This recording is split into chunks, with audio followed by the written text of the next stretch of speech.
Okay, so welcome you all to the second session of Advanced Processor Architecture. The focus is going to be a revision of what we covered yesterday, followed by some parallelism techniques, both from the hardware perspective and then software perspective, how it is implemented. Then we'll talk about some parallel programming features, how it is implemented in the hardware. It's very high level. I'm not going into the details of anything now. And then I'm not sure whether you are already heard in another processor architecture course or in one of my earlier courses. This is a very popular taxonomy given by Flynn. So we will try to understand them today. Okay, that's the focus. I will cover only these two in detail today. Tomorrow we will cover these two also. Okay, so the whole processor architecture evolved from this particular thing. Okay, the categorization given by Flynn. So before we go into the quiz, I want to do a recap of what we covered yesterday. It's about unpipelined CPU or non-pipelined CPU. So let us see what they mean, what I mean by them. We saw in the previous lecture that a computer software is sequential in nature. We know that it is a sequence of instructions. Programmer writes a sequence of high-level language statements, which in turn get converted into a sequence of assembly instructions. So maybe you may write few lines there, which will be converted into maybe 10s or 20, 30 assembly lines for every high-level language you write. But effectively, it is a sequence of assembly instruction, which the CPU needs to execute to perform the job given by the user or an application writer. So we just saw yesterday, these are the following stages. So when I say this, do not assume that this is what is going to be the only way instructions are processed. I'm sure fetch is the first one. There is no doubt about it, because any instruction before getting executed, it needs to be fetched. So that will be the first stage. And of course, decode will be the second. But what is done during decode, or is it only going to be one single execute stage or multiple stages? It depends on the implementation. Just to give you a flavor of what depth a pipeline can go into, there are some Intel processors which have 20 stages in the pipeline. So you can imagine that the pipeline need not be only 4 or 5 stages, it can be many. And based on the implementation of a processor, the job done in every stage could be different. And it depends on the implementation in the hardware. So for our example here, I have taken a simple pipeline stage wherein 4 stages are there. Yesterday I showed you 5 stages, just to tell you that the pipeline need not be always a 4 or 5 or 6 stages, and what is to be done inside of them also depends on the implementation. So please be open to accept a different kind of pipeline that you may see in the future. So from this picture, you can make out that every instruction that comes into the CPU goes through 4 stages. When I say 4 stages like this, it means that there are 4 different hardware units physically present in the CPU working on the instruction. So please remember, an instruction comes in from the memory, especially from the program memory, into the CPU during the fetch cycle.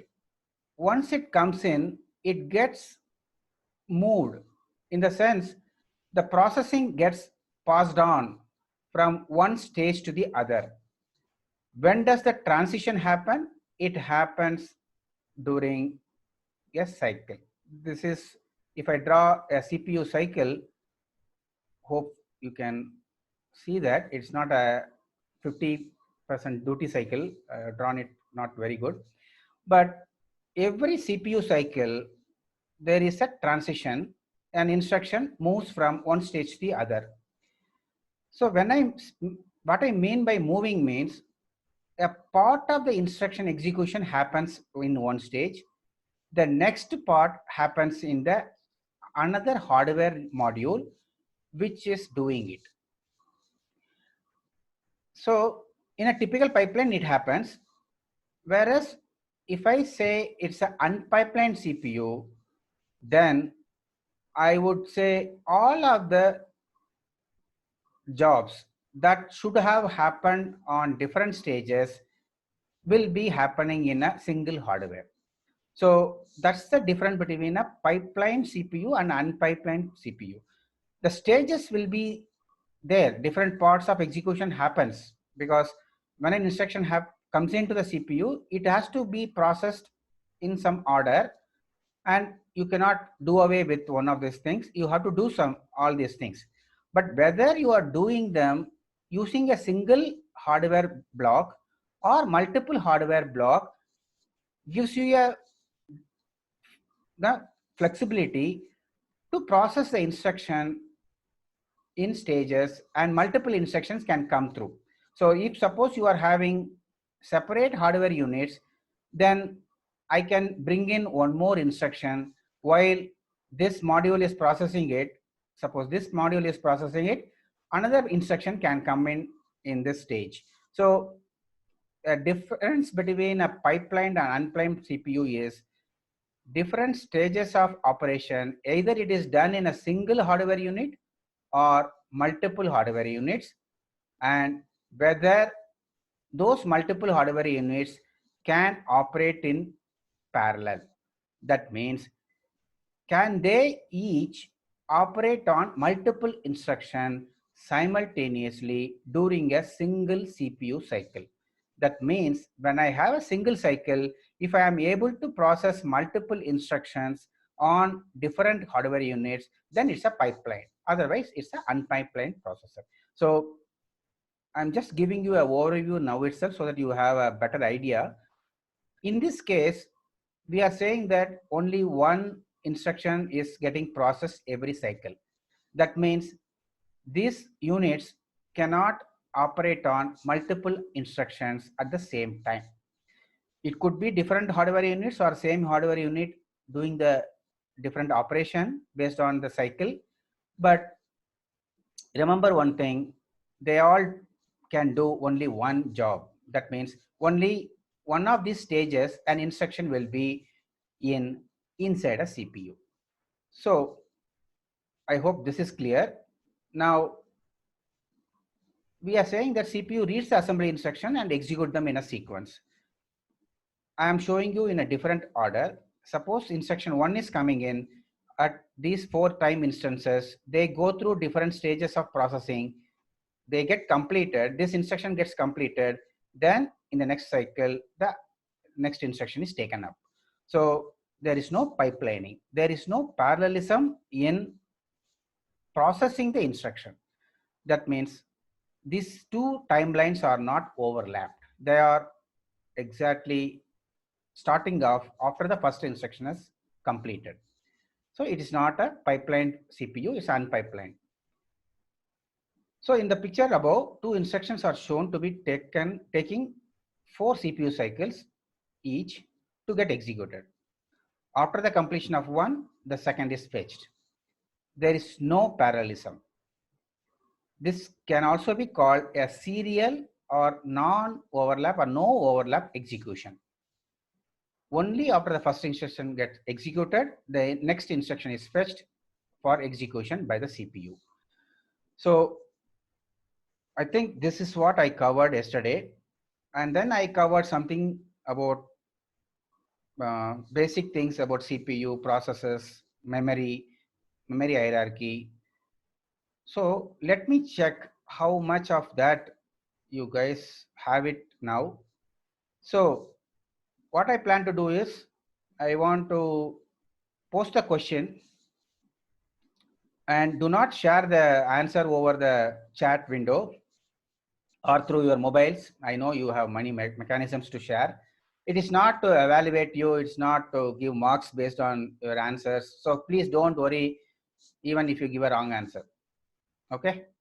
It just to see that whether it gives me a frank opinion on whether the class is useful or not, and whether I need to change the way I teach. So please do not assume that I'm going to take something out of this. So let us look at the question, and please honestly answer what you think is the right answer. Okay. So I will give you some time, maybe 2 minutes before I start the polling. I will start a poll after this.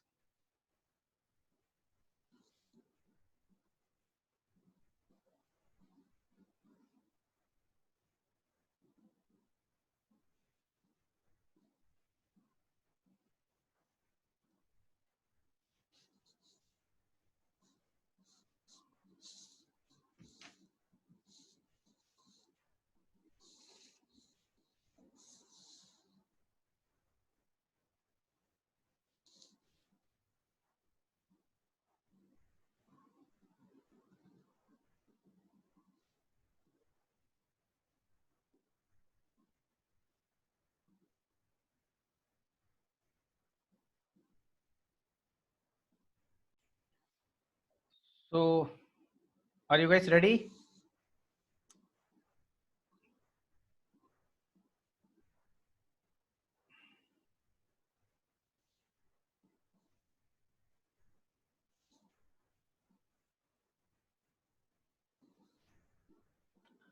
So in the poll, I am giving you more options. So more than what is given in the screen. Please answer that, and then I will stop sharing the poll. Then I will show you the results. Okay.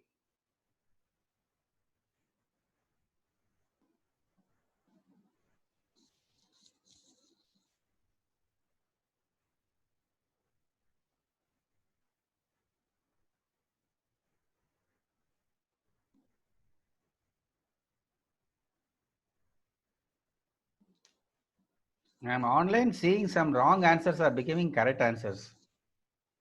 You guys are becoming wiser, or I don't know.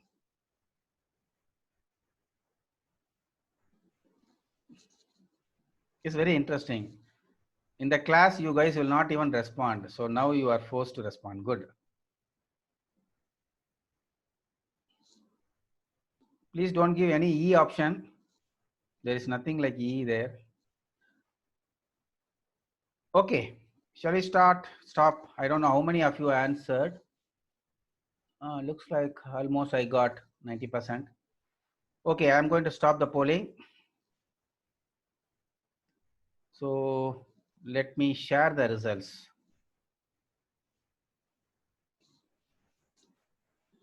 Okay, so there is either some of you missed the class or didn't listen to the class, or maybe I was not clear. There are all options are possible. So let me tell you, there are around 8 responses with the A option and 3 people with the B, and there is one guy thinking that it is D. So let me explain. So C is the right answer, of course. Let us see why this is not the right answer. Okay, let me put into. Since there is only one common physical interface, you are right, there is only one physical interface, I agree, between the CPU and main memory for both code and data, but still it is not von Neumann, because actually when I say CPU, it is only this portion of that, okay, in the chip.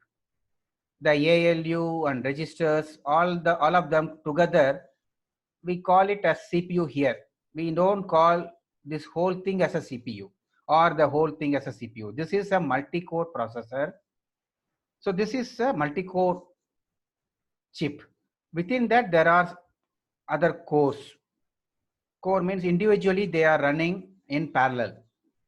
and actual CPU is the portion which is having registers and the ALU and other multiplier, other hardware units. So if you look at the diagram, there is a separate L1 D cache and I cache. That means L1 is level 1 cache and it has both code and data. So as you know, any program to execute, we need the instruction to be fetched, and if any data operation needs to be performed, either read or write, it has to be done with the data. Now, as you understand that memory hierarchy is there, CPU is at the top, and there is L1 cache, L2 cache, then data memory. In our case, L3 is also there. So a CPU is physically connected to only the L1 cache. It is not physically connected directly to L3 or L2. It is there, the connection is there, but still it can interact with L1 on every memory cycle.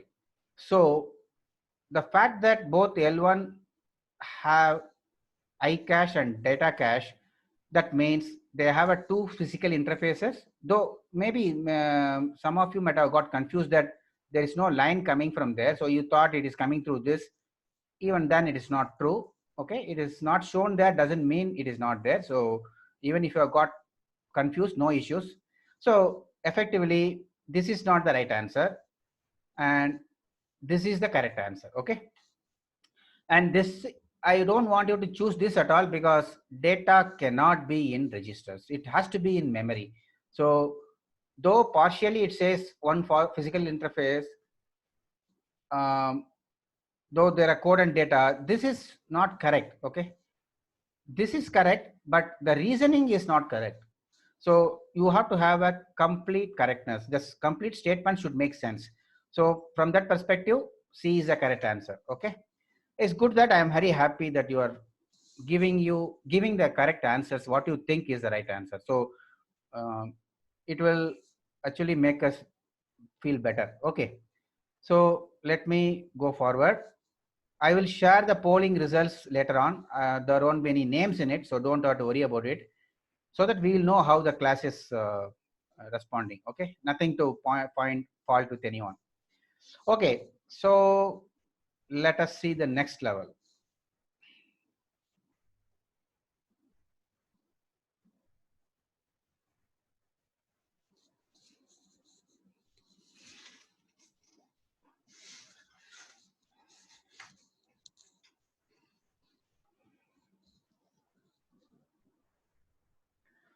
Okay, it doesn't take too much time, so let me launch.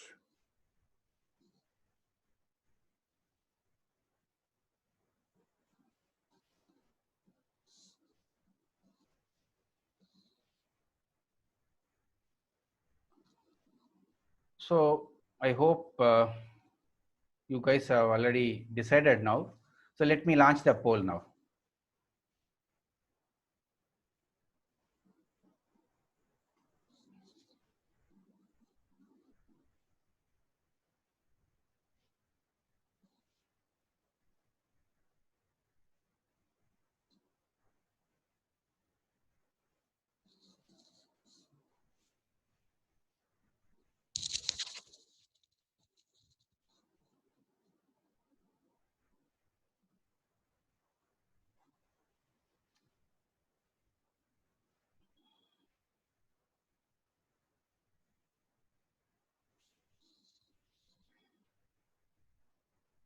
I want all of you to answer. There are 53 people, only 34 have responded.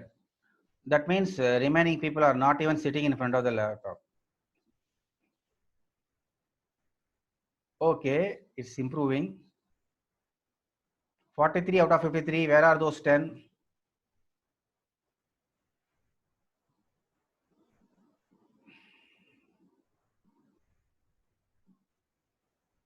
Don't hesitate, even if you don't know the answer, make a guess. No issues. Very good. 49, 50. Still 3 are not answering. Guys, I will know who are those three, okay? Zoom captures everything. So I may send an individual message to you why you are not answering. I will presume that you guys, three guys are not online. That's the easiest thing to conclude. Okay, let me share the answer. I don't want to wait for everybody to answer if you don't want to. So good. I have 73% of the people answering correctly. Let me see why there are few people have still some doubts. See, if you say only A is correct, that means you think other three are not. So let me see why it is not uh, incorrect. Okay, each core has its own private L1 and L2 cache. Okay, that is seen here. Each core has its own L1. If you see that, there are private L1 caches as well as L2 cache. So there is no common L2 cache or L1 cache. So this statement is also correct. And unified cache means both code and data reside in it. Some of you might have felt that it may be wrong. Actually, it is not true. It is the correct statement.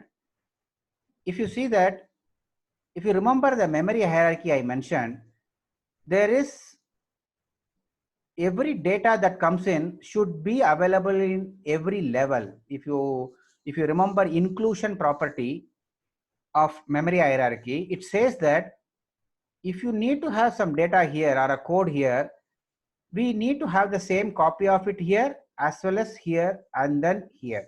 That is called inclusion property of memory hierarchy. You cannot have something from here directly come here without entering into these caches. So the normal flow of data or a code, anything that is coming from main memory needs to take this path. You have to have this understanding, because when we talk about cache coherency, this is going to be very, very important that you understand how does a multiple levels of cache operate. So let me take some time here and then talk about it. I'm sorry, I didn't share the results with you. So I only saw that. I'm sorry. Okay. I think now only I am sharing the results. So there are 73% correct answers and there are some few wrong answers, but I am just trying to explain you why you got it wrong. So nothing wrong about giving wrong answers. Okay, so let me stop sharing the results to concentrate on our okay, please remember, when you have multiple cache units, what really happens, let me take this time to explain. The initiation of any memory access happens from the CPU. If it has to be a program memory, PC is giving out the address program counter. If it is a data memory, maybe some indirect memory access or a push or pop instruction executed by the CPU is initiating the memory cycle. Either it could be from read or write from the memory. Now, suppose when the CPU from here is trying to access a data which is not in this cache, or it is not in this cache, or neither in this, is only available here. Okay, assume an address is given and a copy of whatever is stored in that address, whatever is the information stored in the memory, it is not at reached, or it is not at come into the CPU. That means it has never been accessed prior to this, or it was accessed and removed from the cache. So I want you to know how does cache function. Okay, little bit, not in detail. You think the whenever anything is being accessed, if it is not available in the cache, it will be brought from the main memory. I am giving an example wherein the data which is required by the CPU is not in any of those caches. In that case, it has to come from main memory. Now, when it comes, it gets first copied into L3 cache, then it comes into L2. Then if it is a data or code, based on that, it will either go here or here. So when the CPU is giving out a address, it could be pointing to the stack area or the program area or maybe a data area. We don't know. it depends on where exactly these segments are lying in the main memory and what does the CPU want to do with that. So it may be accessing a stack or a code or data. So when the address comes out, main memory gives out the data or whatever is the content of that address. Then it comes into L3 cache, then into L2 cache. Now, let me remove all this. If you see that there is one single cache only, unified cache in both stages. Unified means both code and data, based on the access, it could be residing in one of them. And so in the sense, both will be residing in them. Okay. Code and data can reside in the stack. It may not be in the same um, cache line. It will be occupying a different cache line. When I say cache line means it's a block of addresses. So when you are accessing one particular byte from the main memory, a block of that around that byte, a block of memory contents are brought into this. And if you remember, the size of the block in each of the caches keeps increasing as it goes towards the CPU. So initially maybe 256 bytes may be brought, 256 bytes. Later on it may be 32, maybe 64 bytes here and 32 bytes here. So when it is coming, taking the data from the main memory, it is bringing a bigger chunk of area around that, because there is a locality of reference, and whatever is needed now may be needed in the later, in the nearby, in time, in terms of time as well as in terms of space. This data could be accessed by the CPU. So it is worthwhile to bring the whole block into the cache so that CPU doesn't have to go to the main memory to get the data. So that it will be faster. So this is the flow of thing happening. The bigger chunk comes and then part of it will be brought here based on the requirement of the CPU. And once the 64 bytes are brought, part of the 32 byte where the particular byte is residing is brought into the cache. If it is a data, it will be brought into this cache. If it is a code, it will be brought into this cache. So after this happens, CPU continues with the execution. And if it wants a nearby code or a data, it happens from the cache itself because it has been brought already while accessing the previous one. So if you recall, if the data is not available in the cache, it is called cache miss.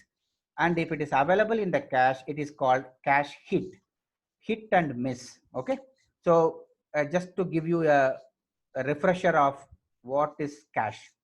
Okay, so C is not the right, C is also the right answer, and this is also true. As I mentioned, let me show you the sizes of the sizes of the cache. Registers are 16. This L1 cache is 32 kilobyte each. This is 256 kilobyte, and it could be between 2 to 20 MB, which is configurable. Okay, this is a Core i7 processor configuration. It has got 4 cores in it, 0, 1, 2, 3, and each core has this much of cache built into it. So this is what we have it in our laptops. You know, this is a little older. Now we have latest chips, but this is a multi-core processors. We normally have it in high-end laptops. Okay. So as it says, L1 and L2 sizes keep increasing. So all the given options are correct. Okay. I hope, though I took little more time, it is worthwhile. So I will share the poll results later. Let us see one more question before we go into the today's topic.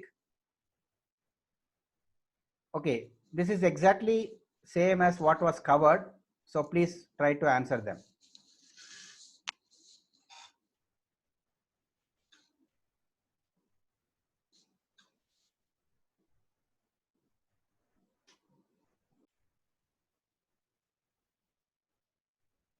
Okay, let me start the next poll. Please try to answer it.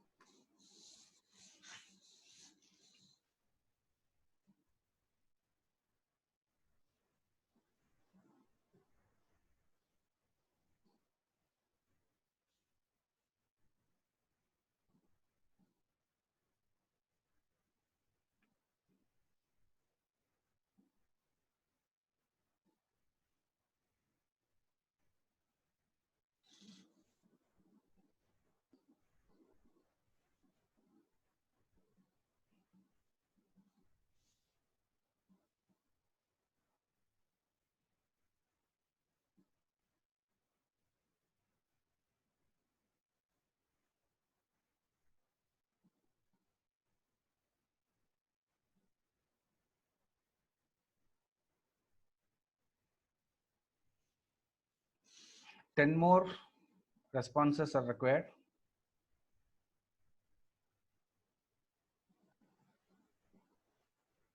Please don't bother about being correct or wrong. Whatever you think, please answer.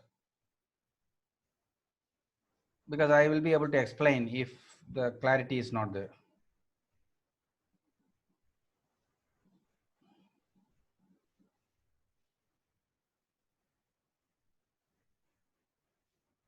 Okay, there are 49 responses out of 52. 3 decided not to answer consistently. Ah, good. Thank you. 2 more. Not on the in front of laptop. Okay, so let me stop polling. Let me share the result, otherwise I forget it. Okay, guys, good. There are 74%. Again, the percentage is around 75. So let me explain. Okay, there's nothing wrong. First of all, this is a store instruction. So let me stop it. I'm not able to write. Okay. Correct answers were 74%. I will stop it. Okay. Now,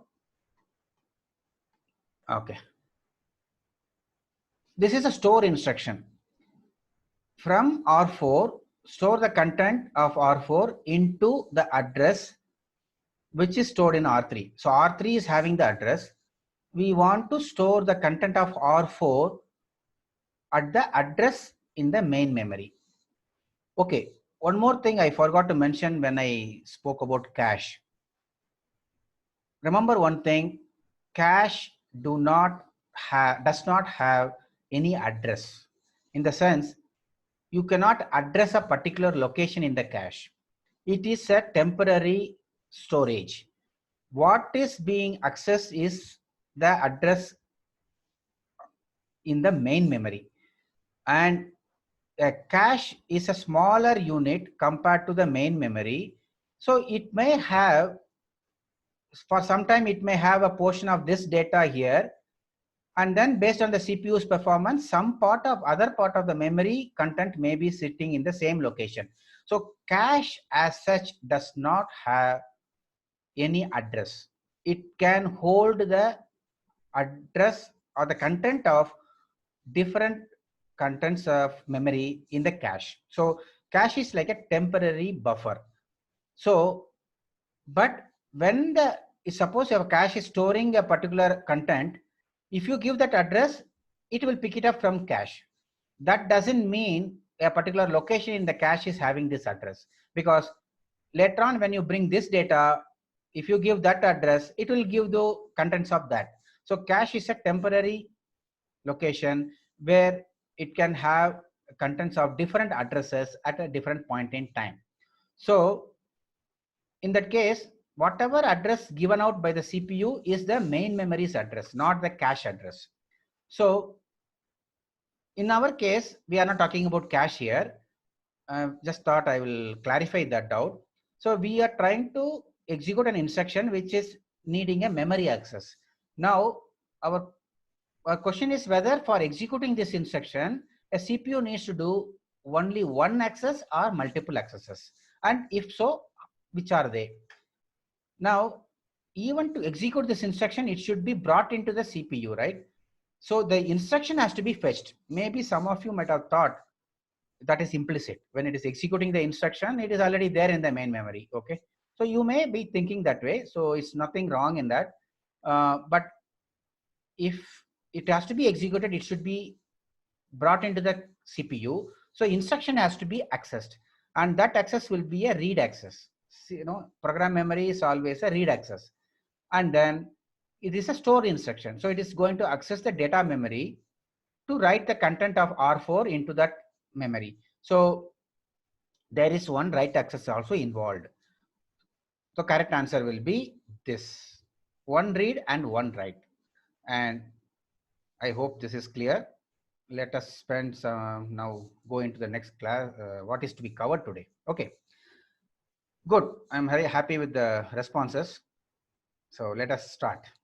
Explanation is given. This is a store instruction. One read access to read the instruction from the program memory, and one to write the content of R4 into data memory. Okay. I hope now it is clear. Even if you have given wrong answer, if you are clear now, you don't lose heart, don't feel bad. Okay. Now let us look at types of parallelism.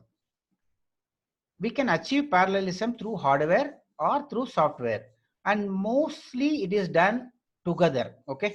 Do not think if I say hardware, there is no software component involved. It is, but the majority or the major content of the parallelism achieved is either through hardware or software. So the solution, okay, but most likely it will be together. Okay. So let me share some of the hardware parallelism techniques. Okay. Let us read it. Defined by a machine architecture, either hardware multiplicity. When I say multiplicity means there are multiple units.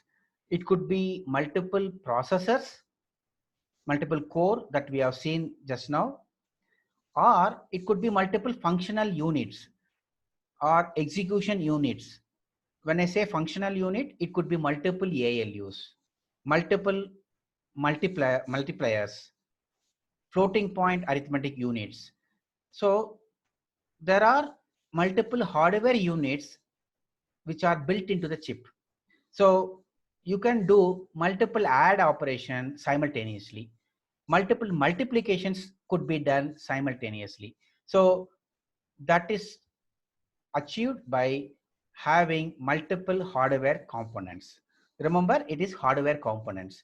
And why do I say software is involved? You cannot achieve parallelism if there are no requirement for multiple operations to be performed. Let me explain why I am saying that it is a combination of hardware and software, but it falls under hardware parallelism. First of all, a CPU, I am saying that multiple functional units are there. Assume that there are multiple adders. Sorry, I am not able to write properly with the mouse. So this is a adder. Okay, let me write a plus. This is another adder. There are multiple hardware units present in the system, in the CPU. This CPU can execute multiple add instructions in parallel. It could be an integer operation or it could be a floating point operation. No issues. But unless there is some sequence of instructions wherein you have multiple add instructions operating on multiple registers, that is operands are coming from multiple registers, even if you have a hardware unit, you cannot engage making it execute an instruction. Unless the execution instruction comes in, CPU cannot do.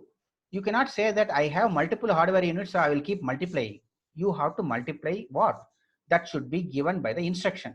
So unless the software which is being executed has the requirement that multiple add operations are to be performed one after the other, then you cannot use this even if there is a hardware feature available. So that's why I say that you get a complete parallelism, a result of complete parallelism achieved only when they both software also needs it and hardware supports it. So it cannot that it's not that hardware supports but software does not need, there is no use of that hardware present. It may be there, it will not do any useful work. So this you should understand clearly. Now this is about multiple units. It could be multiple processors or multiple functional units. Now what is a connectivity? Just now we spoke about having data cache and instruction cache having a separate hardware interface with the CPU. That means data and code can go into the CPU in parallel in the same cycle. CPU can read an instruction, similar at the same time it can also write into the data memory because it is doing it in the cache. So if you have a connectivity, that means there are hardware interfaces, hardware lines connecting the CPU with the memory, then you can achieve parallelism. So this is due to hard connectivity of CPU with the multiple hardware. Okay. So it's clear, I hope. Now let us see it can also be achieved. What is can be a parallelism can be achieved within a single processor by enabling execution of number of instruction. When I say number of instructions means more than one instruction in parallel. So it is not a non-pipeline CPU. In a single CPU cycle, I am able to execute multiple instruction. That means what? I need to have a support in the CPU and instruction level parallelism. That means there should be a pipeline to have multiple instructions coming into the CPU and being executed concurrently. It may be executed and it will be on different stages, but they are all being executed concurrently. When I say concurrent, in a single CPU cycle, within the same time, one instruction may be getting fetched, another instruction may be getting decoded, maybe the previous instruction which came into the CPU is getting executed. So that is the instruction level parallelism. So we will be covering this in detail. So this will give you good idea of what is coming in the next few sections. A multiprocessor system with multi-threading support. So let me explain what I mean by multiple processor and multi-threading. You have multiple processors means multiple cores, maybe core 1, processor 2 within the same SOC, okay, within the same SOC. Now, so far what we have seen in a processor is single set of registers,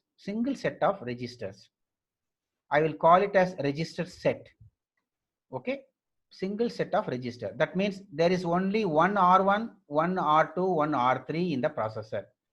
But it is not restricted to have only one set of registers. I may have multiple register set. That means I may have R1 here. I may also have another R1 here.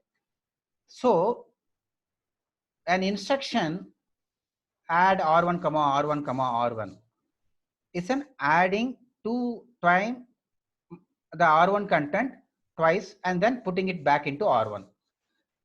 That instruction can be executed in this on this register set as well as on this register set simultaneously in the same cycle, in the sense because it is going to operate on two different R1 registers.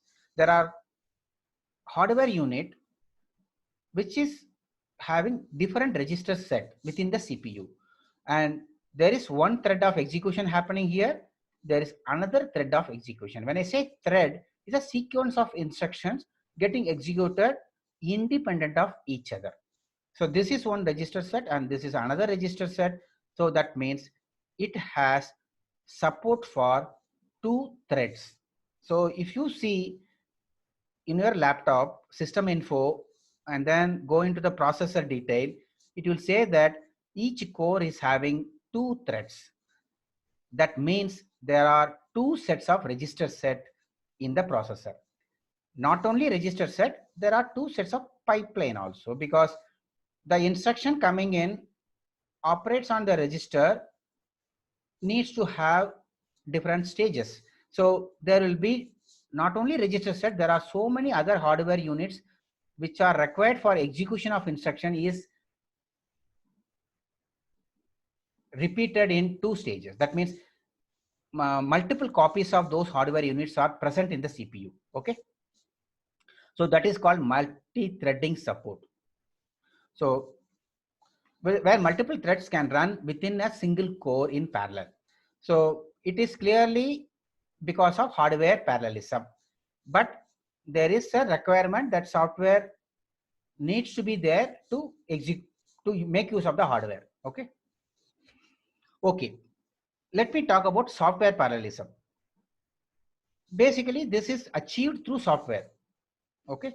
But finally, this also needs hardware for this to run on. So nothing is in isolation. They have to work in hand.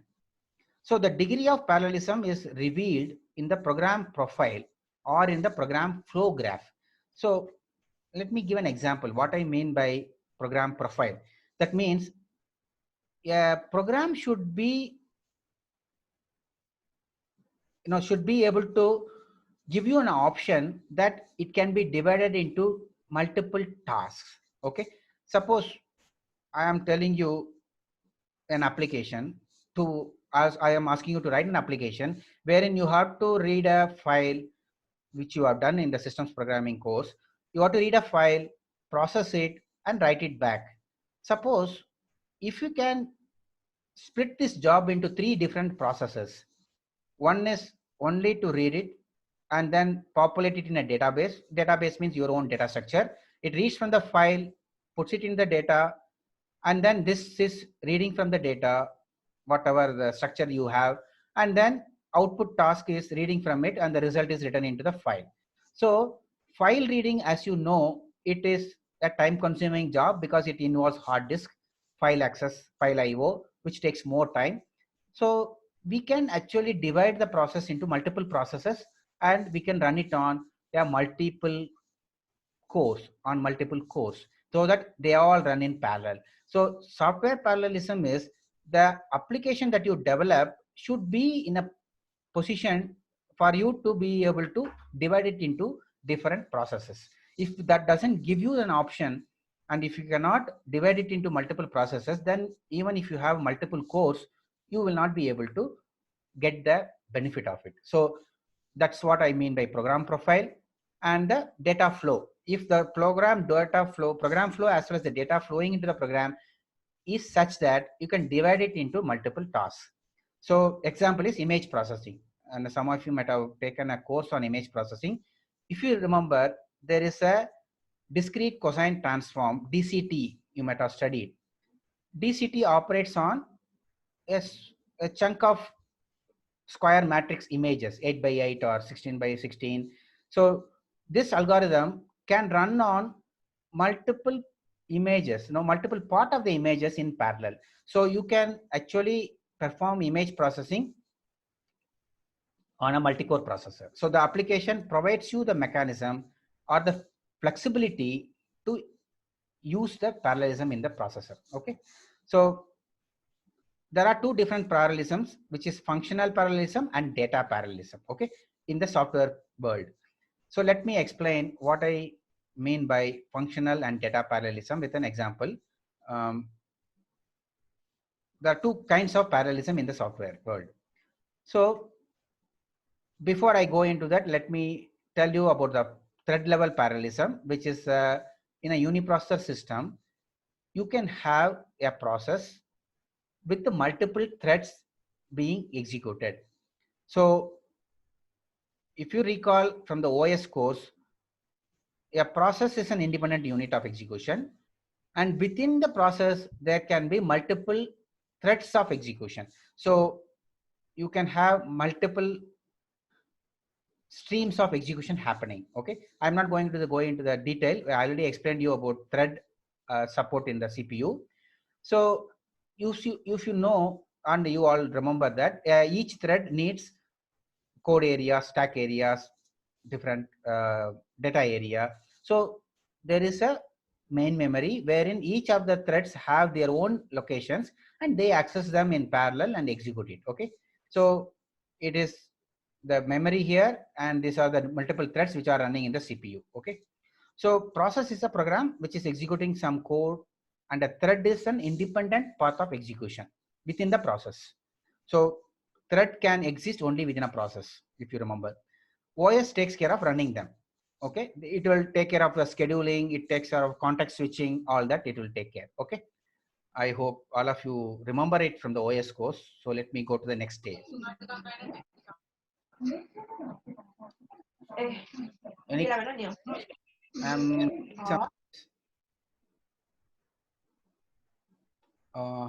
is it okay?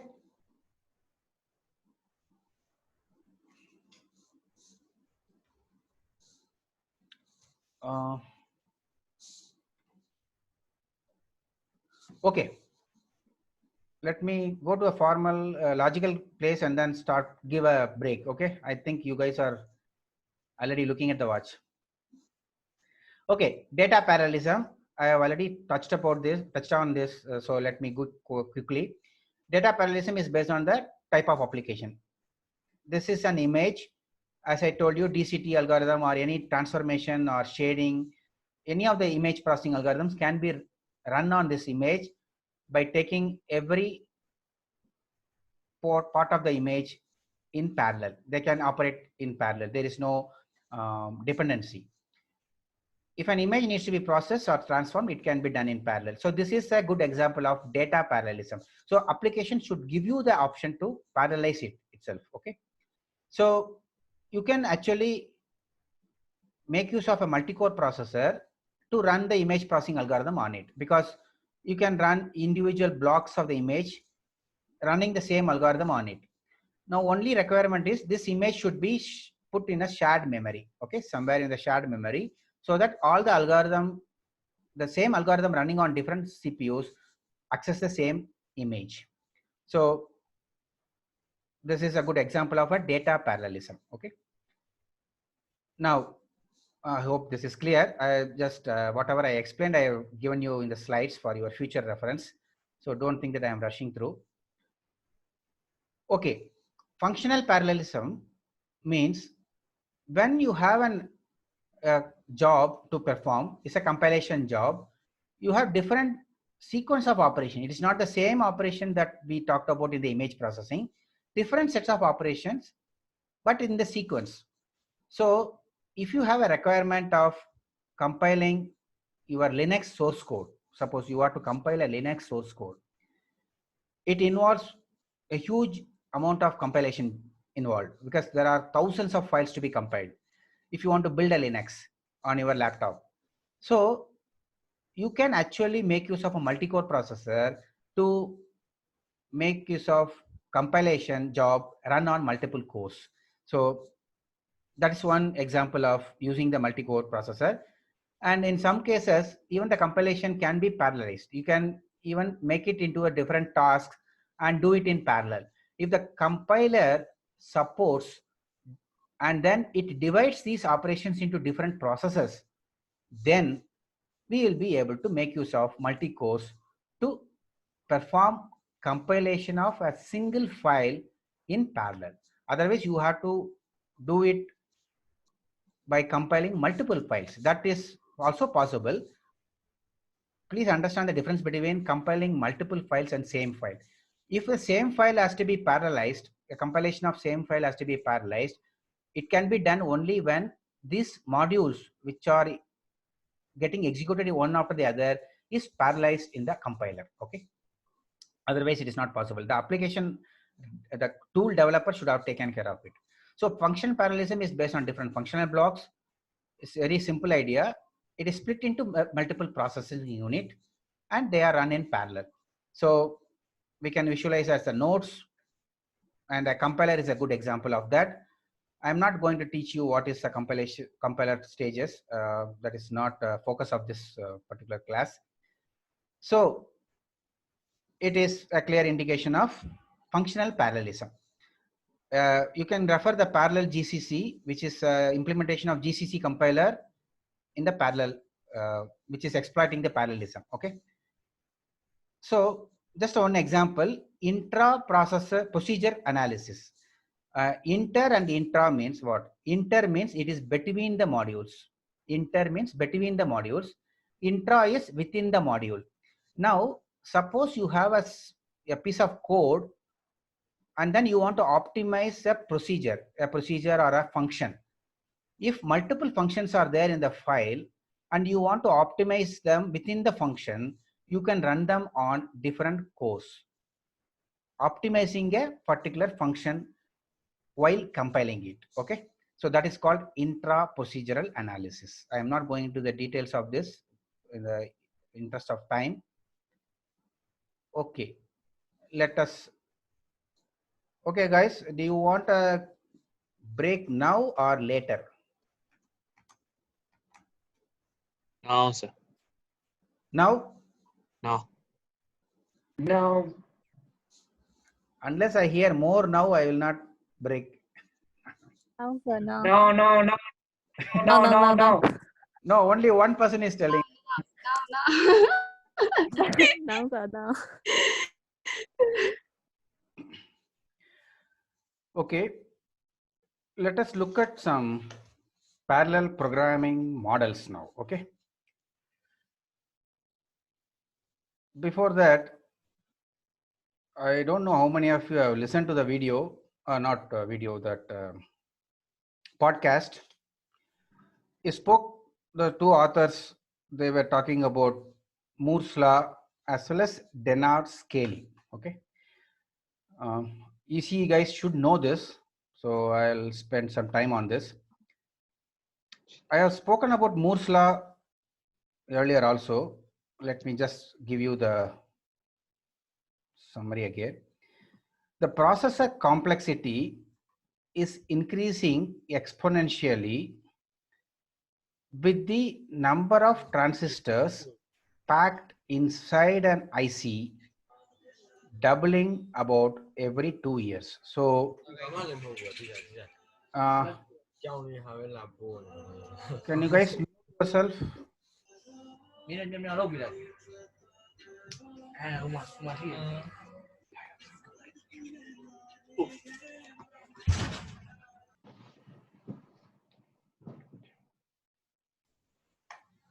Okay.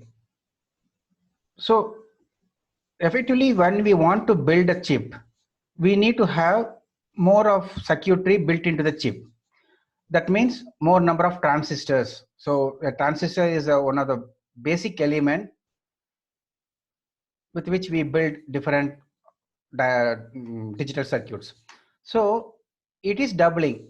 That means we can put in more and more of circuits within a given area of chip. With a given area, we can keep building more transistor within the chip, and of course connecting them and build a hardware module. So because of this technological advancement in terms of building circuits on an IC, we are able to build more and more digital circuits within a chip. So the natural tendency is, suppose you have a processor, maybe when you can build more circuits, you can increase the number of registers in it.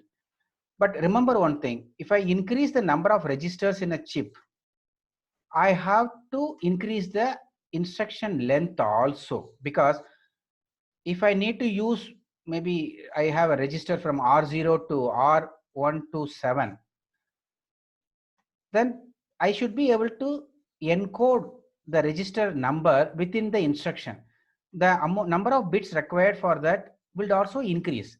If it is only R31, the number of bits will be less. Whereas if it is R27, the number of bits are going to be more. So you cannot just keep on increasing the registers and expect it to work. Just because you can put more circuits in the chip, you cannot arbitrarily increase it, because it has got its own side effects. The registers which are there should be able to be, you should be able to use them in the instruction. That means you have to change the instruction format, you have to increase the length of the instruction, and then you can add more instruction. It's not only stopping with the hardware, it has to be, the same changes have to be done on the software, because we have a compiler which is generating the code. So if you increase registers, compilers should also get changed. So there is a lot of impact of what you do in a hardware, and it is not only limited to the hardware, it has a role to play in the software also. So you have to change the compiler, you have to change the assembler, linker, complete tool set has to be changed. Now there is another problem. Suppose there are some assembly programs written by the user, will it run on the chip? Because earlier versions of the chip will have only these these registers, but there are more registers added.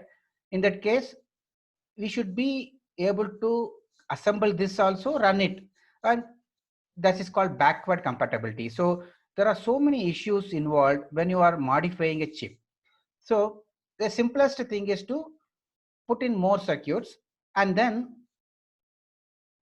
if I put it, can I increase the speed also? Suppose you know that if a chip takes less amount of space, then it is going to dissipate less amount of energy. Okay, as I will tell you, the next Dennard scaling talks about it. Okay, so let me talk about that. Now we spoke that because of improvement in the integrated circuit manufacturing, we are able to build a chip with more number of transistors, and which is doubling every 2 years. That means you will be able to, if suppose to this year, if you can put 100 transistors in a chip in a given area, 2 years down the line, I should be able to put 200 transistors within the same area. So that's the improvement that we are seeing. It is from 1965 to 2020. So you can see the amount of increase that has happened exponentially over the years. Now, what does the Dennard scaling talk about? It states that as transistors get smaller, their power density means amount of joules of power dissipated in a given area, that remains constant. It says that if I suppose a transistor of this size is dissipating a heat of 10 microwatts, suppose, okay, microwatt, and then if I make it into half, it is smaller size, okay, compared to this is a half of the size, then the power dissipation will also become half. That means what?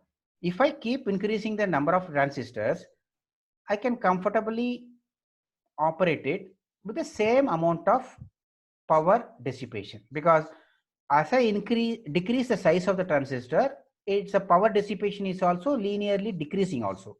So I can pack more transistors and it will dissipate the same amount of heat. It is okay as far as this is concerned. As far as this statement goes, as you decrease the size of the transistor, the power dissipated is also decreasing linearly downward. But this has been a true statement so far till the year 2005 or 7. Why I am bringing the year in here? Because the chip density, the number of transistors that you pack into the chip, was keep on increasing. The number of transistors that you can pack is keep on increasing over the year. When it reached a stage of some number of transistors in the year 2005, 2007, the Dennard scaling failed. Broke down means it failed. The assumption, not even assumption, the statement that it has made, that once you reduce the transistor size, its power density also constant, remains constant, is no longer valid. That means when you have a smaller chip, beyond this, suppose in the year 2005, 7, this chip size came down to this size, then the power does not remain constant. That means what? It is started increasing. So beyond this, once you reduce the transistor size, the power dissipation started increasing. It is not remaining constant. So if you put more and more transistor within a given chip area, more and more energy also was getting released. So what is the problem? Now, if there is more heat generated in a smaller chip area, you need to cool it down. So higher technology nodes, as the transistor dimensions shrink, power density did not stay constant. Because of what? Because of leakage currents in the transistor. So it increased beyond manageable limits. Okay. So what does it mean? If it increases, I cannot increase the clock frequency. See, if you want to improve the performance, you can build more circuits in the chip. Another way of improving the performance is running it faster. If I increase the clock rate, if I can do a job, a particular job in 1 kilohertz clock, and if I increase the clock speed to 2 kilohertz, then it will execute twice the number of instructions in the 2 kilohertz clock. So If I increase the clock frequency, I can execute more number of instructions.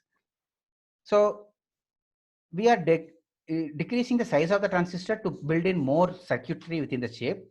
And then we also want to increase the clock frequency so that we get maximum benefit out of it. But because Dennard scaling fail beyond this years, we cannot increase the clock frequency. Okay. That means what? Even though if I build in a chip with more circuitry, I cannot execute the instructions faster. I have to execute the instruction at the same speed that I was executing 2 years back. I can't increase the speed of the execution. Even though if I have more circuitry, I can't increase the clock. So it is like this. I give you a car, a high-end car with a better engine with a lot of facilities, but I tell you that it cannot go beyond 100 kmph. It mostly some of the high-end cars, RD and all that, they can go up to 180 kilometers per hour. But if I say that you cannot increase the speed of the car, what is the worth spending money on buying a car and you cannot drive it faster? So the same thing is true with the chip. I build it with a lot of cost, but I'm not able to run it at a faster clock rate.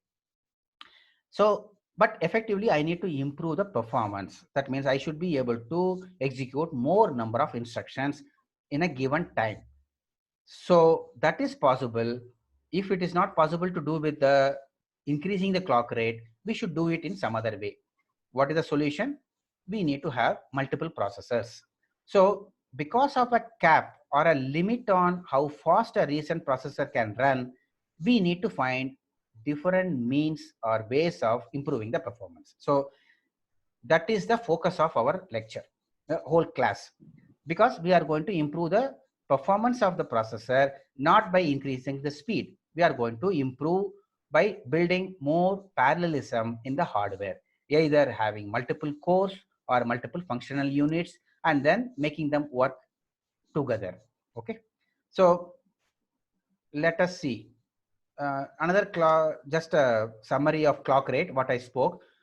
The simpler way to enhance the performance is increasing the clock.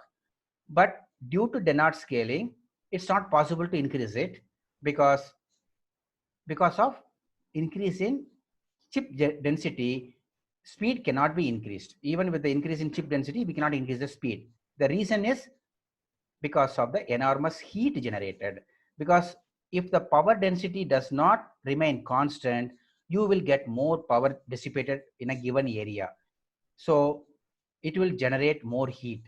And if a chip is heated up, it will melt down. Your laptop can just melt. So you need to cool it down. So there should be a practical way of cooling it. So if suppose your laptop is running in 8 gigahertz clock, you need liquid nitrogen for cooling. So it's not possible. It's not possible to run your laptop at 8 gigahertz because of the limitation of the power density being not remaining constant. That means Dennard scaling, which Dennard is the name of the person who came up with this observation and which failed beyond 2005. Okay. So right now, the maximum frequency that we can see in the market is 5 gigahertz with Intel's processor, which was released recently. And whatever processors, our laptops, which runs on 2.3 gigahertz or 3 gigahertz maximum. Okay, it goes through. Okay. Now, what is the solution? We have multi-core or multiple functional unit is a solution. And so we improve the performance by adding more processors and more functionality. Why we are adding more functionality and processors? Because our manufacturing technology has improved. We can build more circuitry within the chip. We cannot increase the speed of the processor. So put more processors and run them in parallel. So you get better performance. So you should be able to understand why the whole processor architecture world went towards multi-core processing rather than keep on increasing the CPU speed. Okay, this is very important for you to know. So we started developing architectures with complex pipeline structures. I said 20 stages are also possible in a pipeline. Multiple cores and multi-level caches. We saw that there are 3 levels of cache in Intel Core i7. Once you build a cache with multiple levels, you need to take care of cache coherency. Okay, I will not talk about it now until that topic comes up. There are some issues in that of having multiple caches. We'll talk about it later. And then we can have multiple multiplier units, floating point units. You can have a dynamic instruction schedulers. That means when you have multiple units, you need to schedule the instructions onto these units. Okay, this, if it is free, schedule one floating point operation here. If a multiplier is free and you have a multiplication instruction, run the multiplication instruction here. So there is a scheduler which takes care of scheduling the instructions on those functional units. Okay, so using a multi-core processor is one way of achieving performance improvement. And if you add more cores, the performance improves exponentially. Okay, so it's a good way of achieving performance improvement. So we need to add internal memory also, and it has become cheaper now because you can build more and more circuitry in the chip, and you can also have a cache instruction code caches inside the chip. So that's the improvement that we got because of technology manufacturing improvement. Okay, so all these things, we can add more caches, we can add more processors within the chip. So multi-core processing has become the the only way to improve the performance. So parallel programming, what is parallel? Now once I have multiple cores, I should be able to run parallel programs. So if you need to make use of multiple cores, you should be able to divide your algorithm into multiple parts. Unless you divide it, you cannot run it in parallel. Distributing the parts of the task on different processors, you should be able to run it on different cores. If the application does not support this feature of decomposing it into multiple parts, you cannot make use of multiple cores. So this is also important. That's what I said, hardware and software should work together. So if you divide the task into multiple processes and run, there is a communication issues. You know that there are some inter-process communications which OS supports. So similarly, there are some hardware features which are there, and semaphores, which you have studied in OS, is one of the means of achieving critical, you know that execution, a particular critical section execution, all those things come in when you have multiple processes operating on a particular shared data. So all those things have to be taken care in the hardware as well as in the software. So synchronization is required. So other considerations are what type of parallel architecture is used, whether how they are communicating with each other in the hardware, and what type of support is provided by the compiler and the language. Okay, there are no language which are reliably can automate dividing that job, so you have to do it manually. Okay, so these are all the software issues. Okay, based on the hardware support, you need to take care of in the hardware software also. So effectively what I am saying is we can have multiple cores to improve the performance, and we can have multiple levels of caches in the processor, but we need to take care of coherency issues between the caches, and then you should be able to divide your application into multiple processes and multiple tasks which can run on multiple cores.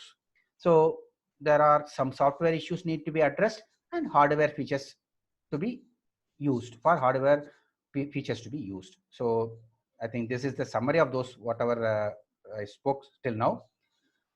So how do you implement those parallel processors? There are two basic models: shared memory model and message passing model. Now shared memory is two processes running and they share it. This is what we discussed in our systems programming course. Multiple processes access the same location in the memory. This is one way of achieving. It's a one model of how you make multiple processes access the same shared data. Another way is message passing. That means message queues we studied in OS. They send the messages to another processes using the kernel memory. That means a process to share the core, a particular data, it should copy to one queue, and then from the queue it gets copied to another message queue.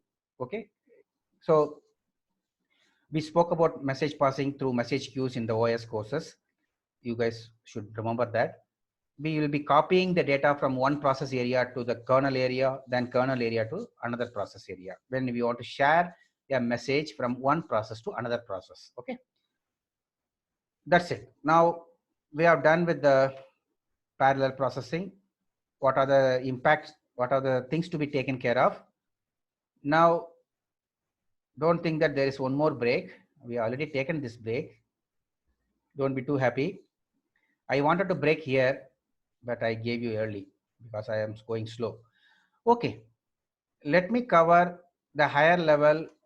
What is Flynn's taxonomy in this session? With that, we will end the course class. Okay, this is the guy, Michael Flynn. Taxonomy means a branch of science concerned with classification of organisms, or it could be any domain. In the architectural domain, we want to classify different processes based on the way they work, the way they function. He has given a basic categorization philosophy. These are the four basic categories. Any processor that you see in the market today, we should be able to categorize them as one of this, or they may support maybe this. Okay, I'm not saying only this combination, it could be any other combination, but you can categorize them as at a broad level these four categories. Now what are they? You have data here and the instruction.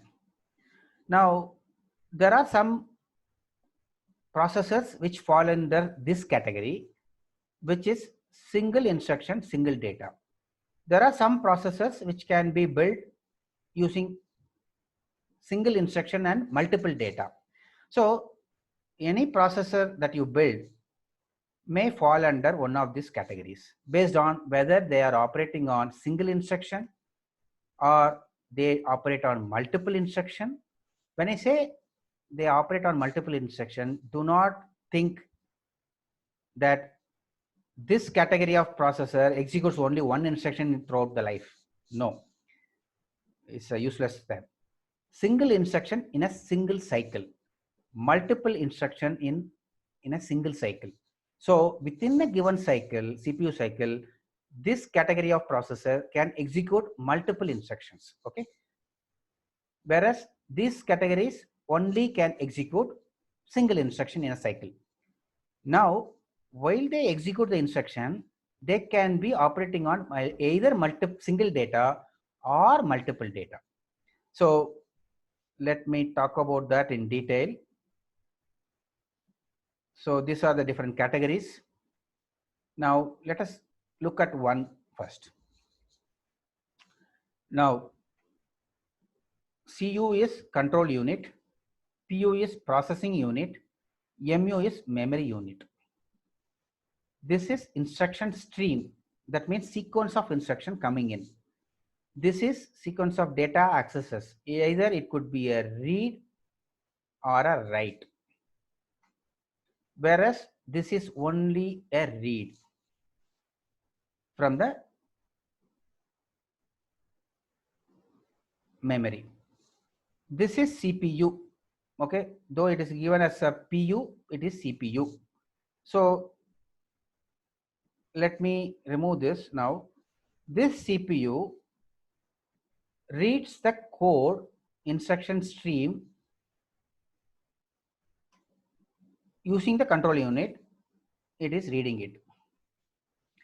And then based on the instruction read, it might read the memory or write into the memory. Instruction is a load instruction. It may load into the memory. If it is load from the memory. If it is a store instruction, it will store into the memory. So what does it do? It always takes one instruction stream at a time, and then because it is executing one instruction at a time, it is going to have only one data stream operations. That means only one read or write happening at the same time. So this is a single instruction, single. It is a date stream, Euro date stream and caption. Someone is Euro date stream in caption. There is a mistake. oh, what is the mistake? Date stream. DS.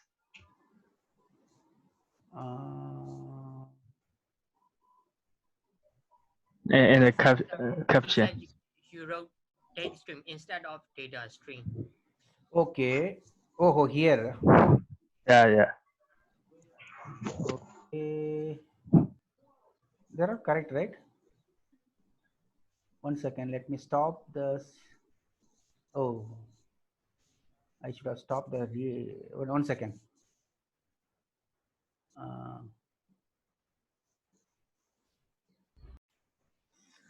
Thank you. So I will change it. So this is a single instruction and single data. So let me, it's a non-pipeline uniprocessor. I think the rest of it is clear. Now SIMD. Here we have multiple processors, because once there is a multiple word in the category, you can assume that there are something, a processor needs to be multiple. It should be a multi-core processor, okay?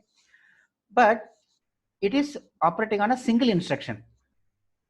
That means it is reading the same instruction and all of them doing on different data. Let me give an example.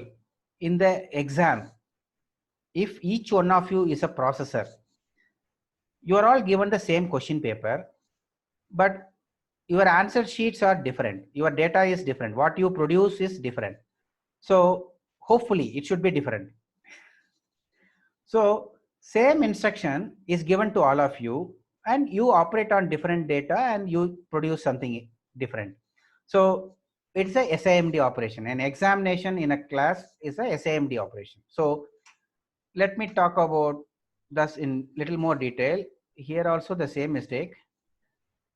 So one instruction is coming, it is fed to all the processing units and different data streams are given with its own local memory. Each processor is having a local memory and they give different data. See, even though it is saying so same DS, do not assume it is the same data.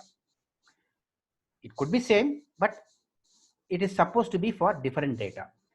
And instruction is same. If that is connection is same, it means the same instruction is given. One example is, suppose if you are doing a matrix multiplication, you can say that you can achieve this using that. I will maybe tomorrow I will talk about that. So today I am not going into the details of how it is. Now with an example I am not showing you now. Assume that same instruction is given to all the CPU in the same clock cycle. All of them operate on multiple data units and execute those instructions. So they will be going in stages. That means all the processors complete one set of instruction before taking up next instruction. So they all do it in same sequence, but they do different operations at the same time. In the sense, they do the same operation, but they operate on different data. So they do same multiplication job, but this processor may be multiplying row 1 and column 2 and then this may be doing some other row and some other column. So it may be doing on different set of data, but it may do the same operation, either multiplication or a data based on the instruction given to it. So that is called SIMD. So we have multiple cores operating on different set of data, but executing the same instruction. That's all. Very simple logic, and the picture is same. The is very clear. So another name for it is vector processor, because it's a vector operation. Any data given as a vector is multiple data unit, and each data unit in the vector is operated on by different processor. The processors are different, but the operation could be the same in this case, okay? Because instructions are the same. So same data is taken, and either maybe, suppose if you want to multiply a matrix with a scalar value A, it has to be multiplied on this data as well as this data and this. So this multiplication has to be performed n number of times based on n element array. So if you have n processors doing this multiplication within a single cycle, suppose assuming that multiplication takes one cycle, within a single cycle, you have all the data multiplied by the constant scalar value A. So vector processing is a good example of SIMD processor. SIMD processor can perform vector operations. Okay. Fine. Now let us see two more categories before we stop the class. So be happy. MISD. So this is very intuitive. You have multiple instruction now, but operate on single data.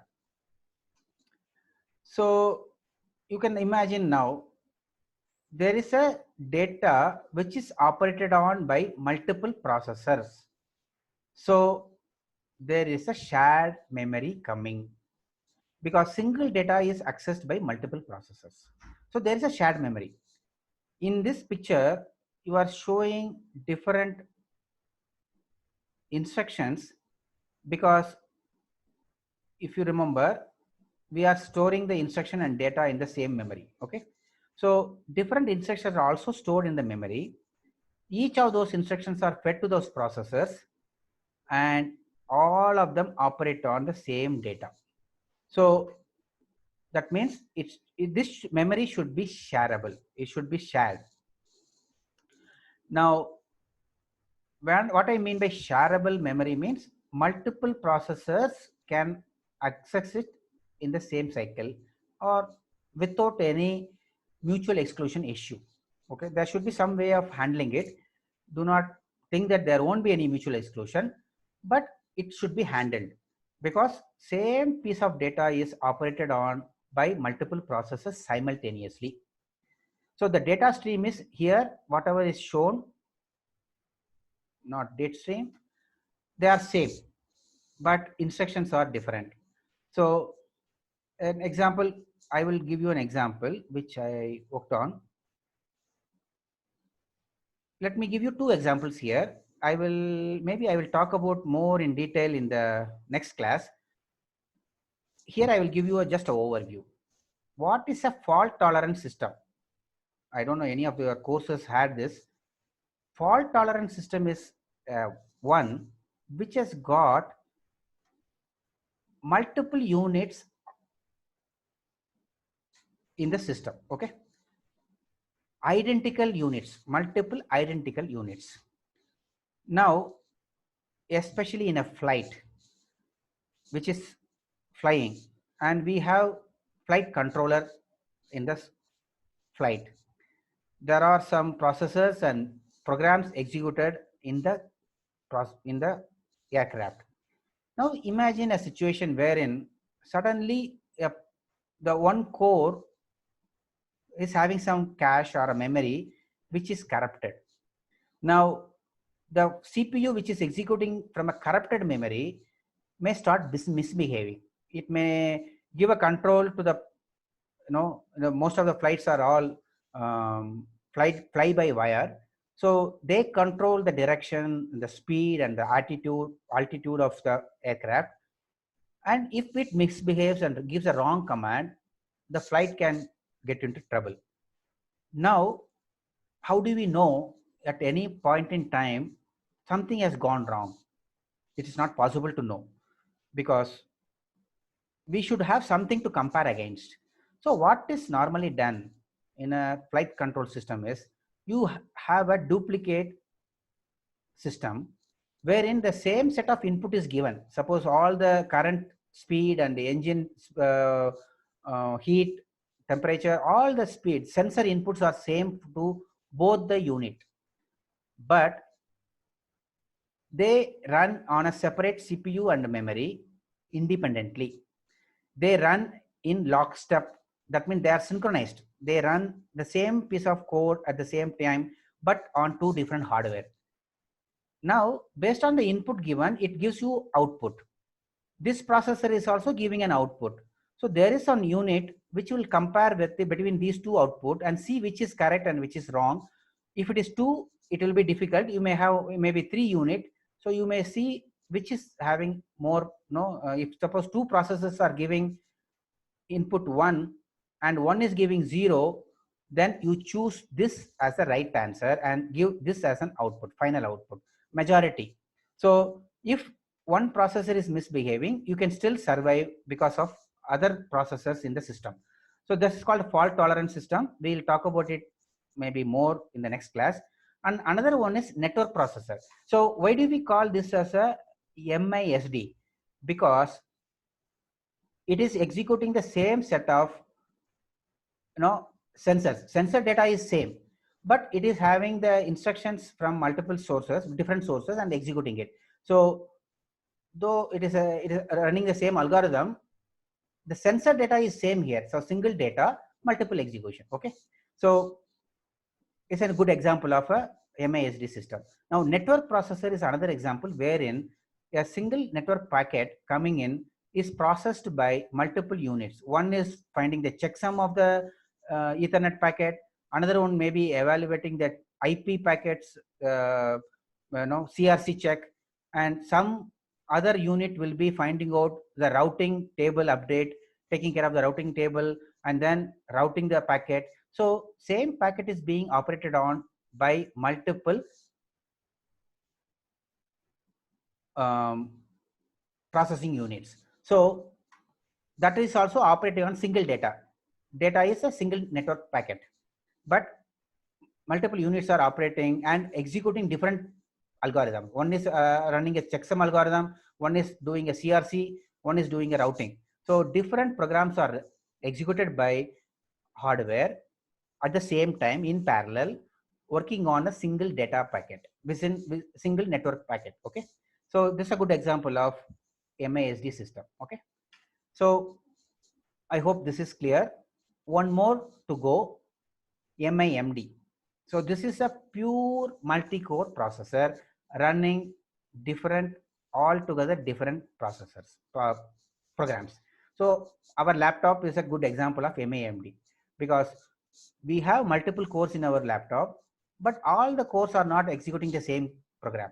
One may be running this PowerPoint, one may be running the browser application. It could be anything. OS may schedule it in any order. So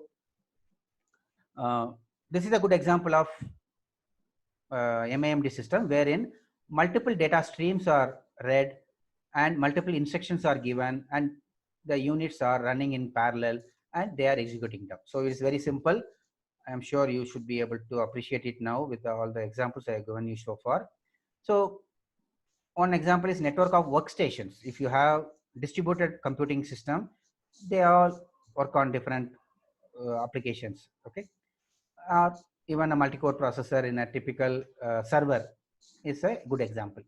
So summary, this is after this SID classification, there are different kinds of processors coming in. Okay, so we will be covering this. We'll cover this also, and I will talk about this. Of course, this we already discussed. We are not going to go into details. This also we may not touch beyond tomorrow's class. So our focus is going to be on this going forward. Okay. So this you should have a clear idea. So when I start talking about vector processor, you should know that it is a SIMD. So you should background know that it is having multiple cores operating on multiple data, the same instruction. Okay. So as you proceed, we will be making it clear to you. So, okay, shall we stop here or shall we continue? Stop, sir. I am not expecting any other reply.